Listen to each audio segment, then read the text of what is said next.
Hello everybody, this is Tim here again, here with another BoomStick critique review for You Only Live Twice. I'm finally back with another James Bond review. Just to jump into this movie, I'll go ahead and say it. I would give this film 4 stars, but this is not like an enthusiastic 4 stars for this one. To be honest, I liked Goldfinger actually better than this one. And I was really looking forward to this one and seeing Donald Pleasance as Blofeld and how Blofeld is like James Bond's #1 enemy and how he's like been built up to in a bunch of the previous movies when you only see like glimpses of him. But really, Donald Pleasance as Blofeld is only like barely in the film. But when he's there, he is good. But there's nothing for me like seeing Blofeld in this movie that makes me suggest that Blofeld is like the be all end all of James Bond bad guys. But he is good. But I just don't think he's anything amazing here. But he is good though, and Donald Pleasance does a good job playing him, which is a shame because I know he never comes back for the next one.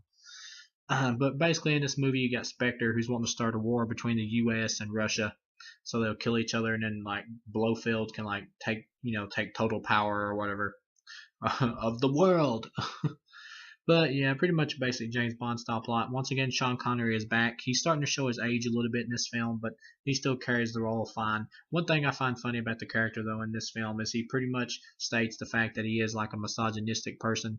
Because in the movie, he's like in China, and this guy tells him that women are second-class citizens here, and he's like, I should retire here. I just thought that was it makes the character seem like such an asshole because it really points out that he's definitely a misogynist, which I hate people like that.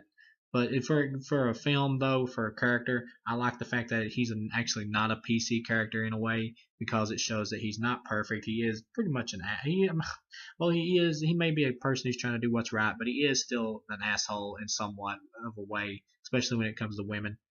I don't like that about the character, but at the same time, I enjoy the fact that it's not like a PC James Bond, that this is who this guy is, love him or hate him.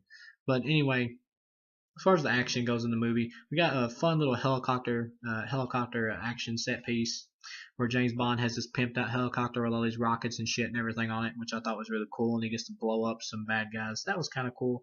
The movie actually really drags for a while, and it was kind of boring me.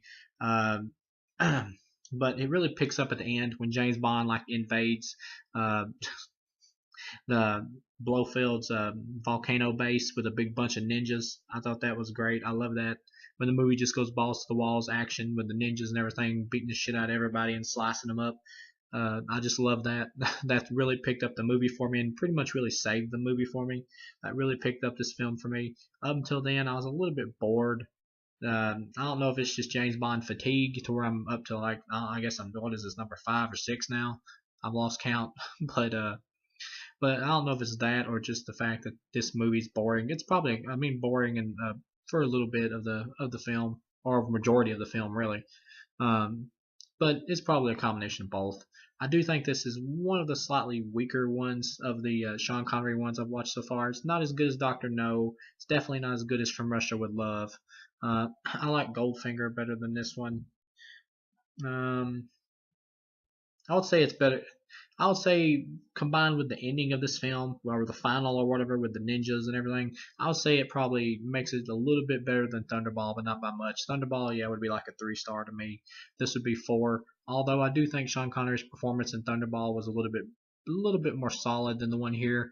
I don't know. He just kind of gives off the vibe to me once again that he seems a little bit tired of this character, or he's kind of had his fill of it at this point. But that might just be me. I don't know. I might be reading too much into it. But yeah, as far as this film goes, I'd give it 4 stars. It's pretty much your typical James Bond movie.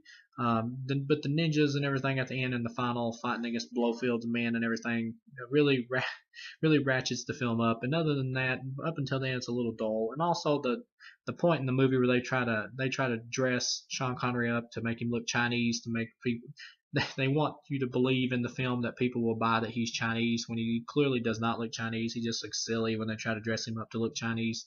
But yeah, other than those things, the final of the movie with the ninjas really picks the film up, and Donald Pleasance's Blofeld is good. So yeah, all in all, 4 star film, and I will see you guys again with On Her Majesty's Secret Service, which I believe is next.